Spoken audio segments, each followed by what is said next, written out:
So in this video, I was going to show you how to decorate a mantle for Christmas. I already have the garland up and I have lights in it. Last year I did multiple garlands together for like a very thick, fuller garland. This year it's just one still fairly thick garland with lights already wrapped in it. These are regular incandescent, not LED. And instead of stopping the drape of the garland right here, I decided to continue it all the way to the floor. Unfortunately, I can't back the camera up far enough to fit all of it in, but I will show you what the rest of it looks like at the end of the video. So I'm just going to get started working on this. So the first thing I'm going to do is tuck in some of this assorted pine. These were floral picks or little bunches of floral that I cut apart into smaller pieces, and I use it every year in just various floral arrangements, like on wreaths and Christmas trees and garlands. They come in so handy every year. They are a little bit on the pricey side when you're looking at them at craft stores and whatnot, but keep in mind craft stores do have sales, and you can also keep an eye out for them after the holidays and stock up on them for the next year. So what I'm going to do is simply tuck them into the garland. So I have the garland kind of swaying this way and swaying this way. So I want these to kind of go the proper direction on the mantle garland. I'm going to start kind of at the center. So I'm just going to tuck it into the garland, and I'm going to make sure, since I have a variety of pine that's already cut up from previous years, I'm just going to make sure not to have all of one kind, all of another kind, and make sure that I blend the different kinds together.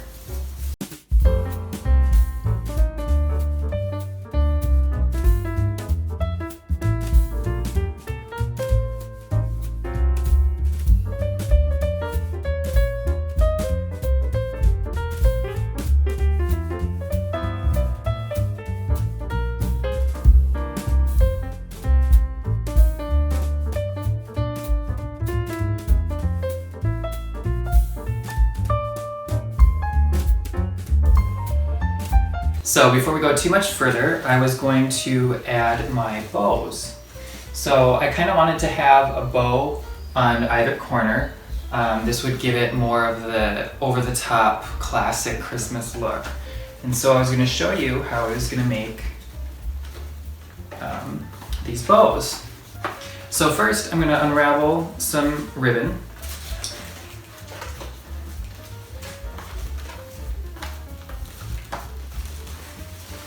Set that down over here.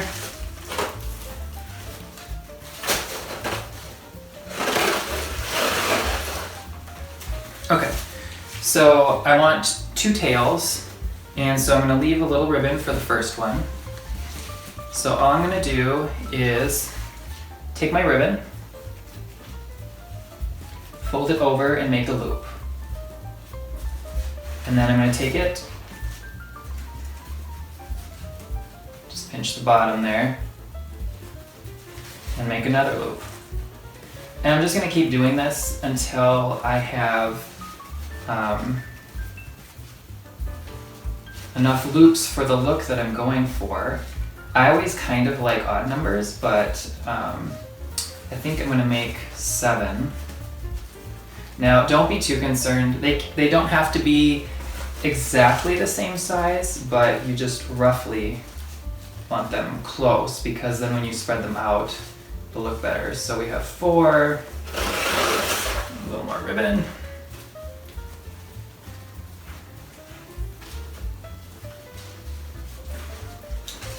5.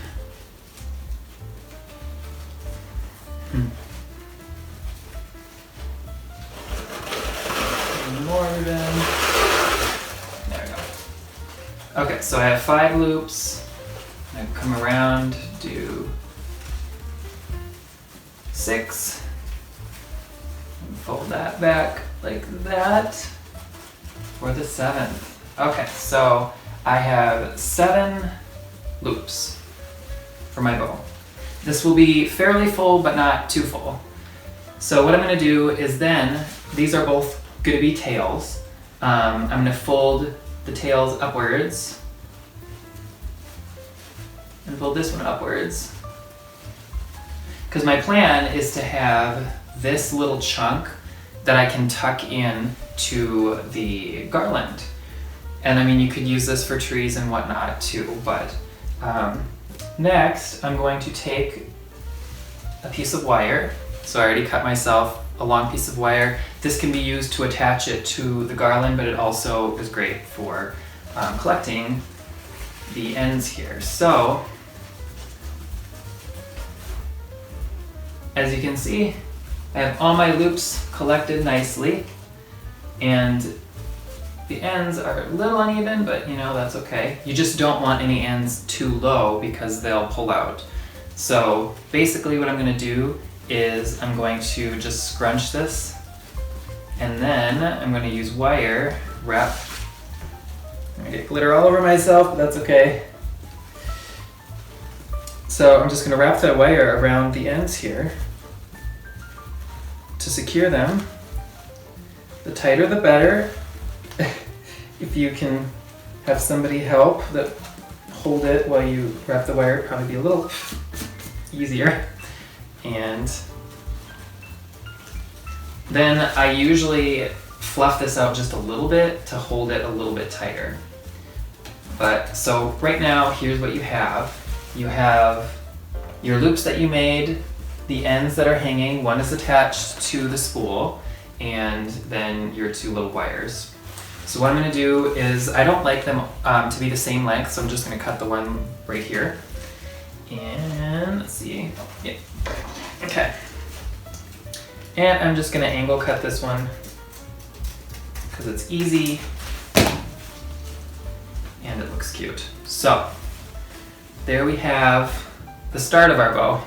Next step is just to basically pull these out so they're not so collected, and you can fluff them bigger or less, and you can do kind of the droopy bow, or you can have it more full looking, but basically you end up with kind of a cute little bow.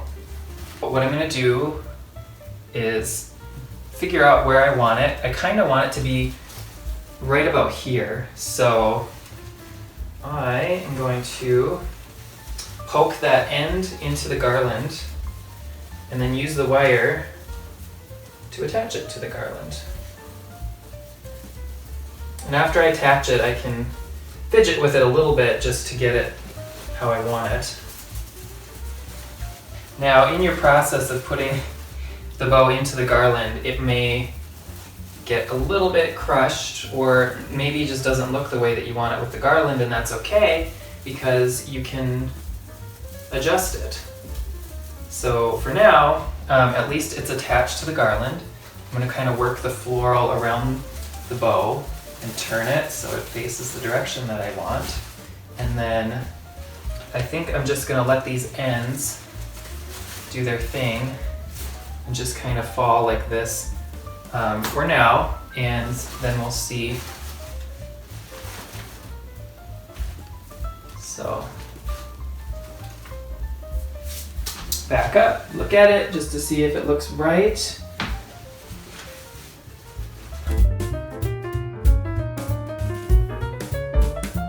So the bows are fairly symmetrical. They're not 100% perfect, but that's okay because I am looking to have kind of that effortless look to it. And sometimes perfect looks too perfect. So I'm going to continue with adding the embellishments.